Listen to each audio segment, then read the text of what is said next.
O come, Emmanuel, and ransom captive Israel, who mourn in lonely exile here, until the Son of God appear.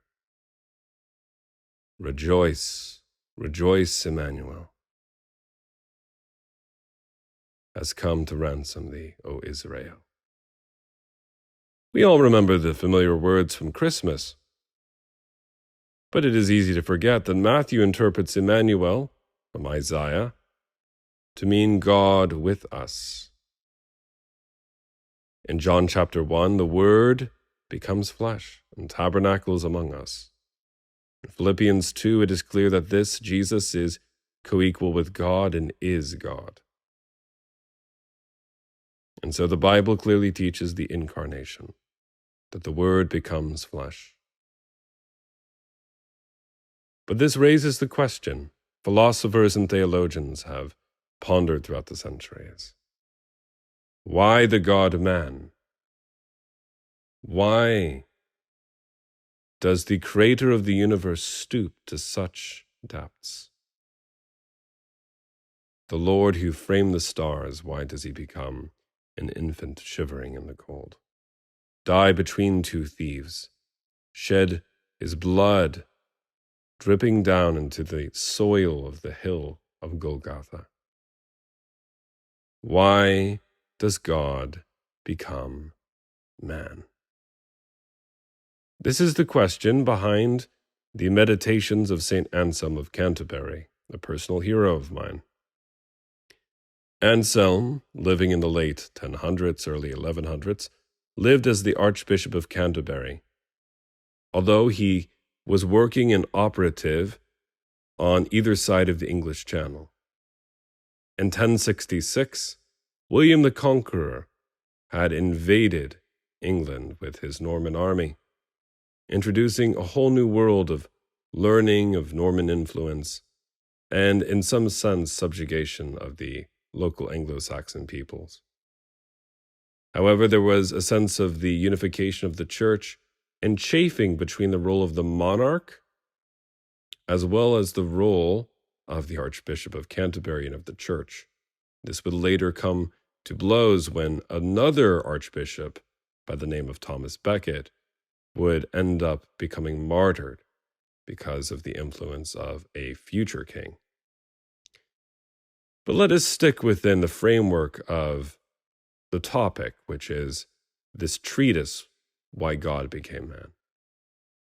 Anselm is writing, therefore, not as an armchair theologian, not as an archbishop distant from his flock, but as a man of the people, a man of great learning, and as a highly respected political as well as spiritual leader. And as a result, it is clear that, although in the opening of his work he says that this text is written as a beginning at an explanation, not an exhaustive attempt at trying to explain the mystery, that he is aware that this will have great influence, perhaps, on the monastic communities all throughout the great religious world of his time. Anselm was not a small or ancillary figure. So, what do we make of the message? Anselm begins by describing in books 1 through 9 the question of the logic, the internal consistency of God becoming a human being. And he goes through arguments against and for, presenting the fact that Christ is indeed obedient to the Father, and yet at the same time voluntarily lays down his life. However, it is in Book 11 that things get quite interesting, and where perhaps Anselm leaves one of his greatest contributions to the theological West. Drawing from St. Augustine's tradition that all of humanity has fallen under the darkness of original sin, derived largely from Romans and from the book of Genesis chapter 3, and from the whole consensus of Scripture. It is clear that if humanity fell through Adam and through Eve, then humanity can only be redeemed by one of their own number, another last and perfect Adam, to fulfill the requirements of this cosmic debt, to offer satisfaction to the justice of God that requires payment, that reconciliation might be accomplished. And yet all of humanity is fallen, and under the sway of a need to satisfy this terrible debt. And then you have the question of who else would be most fitting to offer mercy than the one who is seemingly called on to pass sentence, God himself. It is necessary, therefore, for God to come in his own person, since he is the offended party. And so God comes not only as the judge at the end of time, but here God submits himself to his own requirements for justice. The incarnation, therefore, has a soteriological focus for the forgiveness of sins. We read of in 1 Corinthians 15 that the Messiah died for our sins according to the Scripture. As a human being, he could pay for Adam and for all of us, but as God, he could bear an infinite burden which no human being could bear. Now, it's very clear that sin, in the mind of Anselm, and this is almost a direct quotation, is not to offer God what he is justly owed. And what is God justly owed? Our obedience, yes, but our rational obedience and service to God's justice. And why does God seek us to live in this right relationship? John chapter 10, that we might have life and have life more abundantly. This model of God coming to pay for the weight of original sin, clearly explicated in Romans 4 and 5 and throughout the whole corpus of Scripture, leads to the model of the vicarious atonement of Christ on our behalf on the cross, and the fact that he bears our sins as our substitutionary lamb.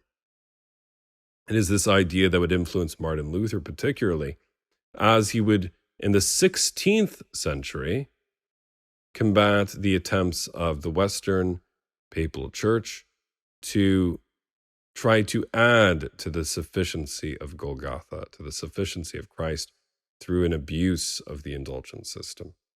And it would be this model of satisfying debt, in essence, that would lead to the idea of Luther's later happy exchange model, focusing on the fact that God gives himself to us because of his great love for us, as we read of in John 3:16, for God so loved the world. Pastorally, what question might I ask as a result of this?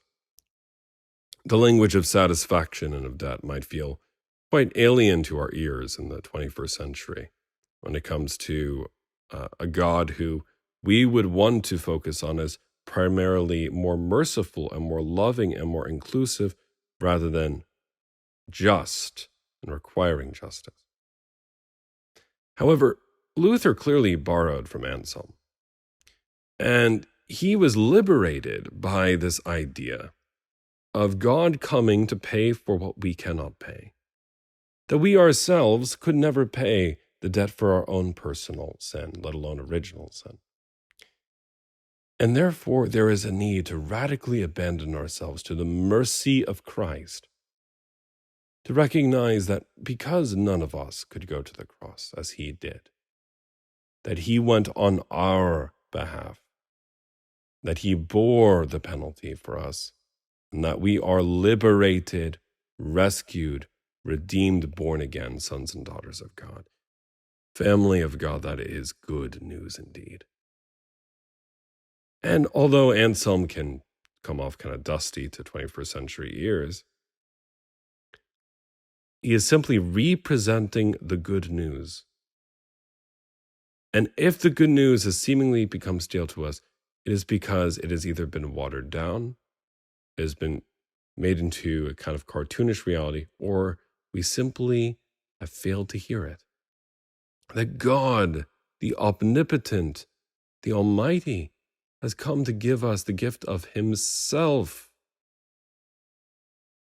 so that we might no longer have to live alienated from ourselves, nor one from another.